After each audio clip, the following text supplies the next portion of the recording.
বয়ফ্রেন্ডের সঙ্গে যখন প্রথম ডেটে যাই। উফ, আজকে প্রথম আমি আমার বয়ফ্রেন্ডের সঙ্গে দেখা করব, কি মজা হচ্ছে। এক সেকেন্ড, আমার মেকআপটা ঠিকঠাক আছে তো একবার ফোনে দেখে নিই আমি। ওয়াও, আজকের মেকআপটা কিন্তু দারুণ করেছি আমি। এবার শুধু ওর আসার অপেক্ষা। ওই তো ও চলে এসেছে।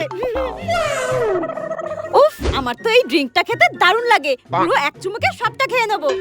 এই না না না না, এইভাবে খেলে তো আমার সব লিপস্টিক উঠে যাবে, তারপর আমার কালো কালো ঠোঁটগুলো বেরিয়ে আসবে। কি যে করি, হ্যাঁ? ধুর ব্যাং, আমার মাথা পুরো খারাপ হয়ে গেছে। স্ট্র দিয়ে খেলেই তো আর লিপস্টিকের কিচ্ছু হবে না।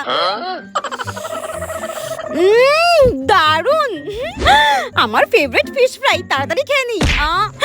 এই রে, আমি তো ভুলেই গেছিলাম আমার সামনে আমার বয়ফ্রেন্ড বসে আছে। এইভাবে ওর সামনে যদি রাক্ষসের মতো খাই, আজকেই মনে হয় ব্রেকআপ করে দেবে। না না, অল্প অল্প করে টুকটুক করে ভেঙে ভেঙে খাই। ধুর, সামনে এরকম গরম গরম ফিশ ফ্রাই থাকলে ন্যাকামো করে খাওয়া যায় নাকি? আর হা করে আমার দিকে তাকিয়ে আছে। ধুর, ব্রেকআপ হলে হবে, আমি খেয়ে নি। এমন খাবার বারবার পাওয়া যায় নাকি?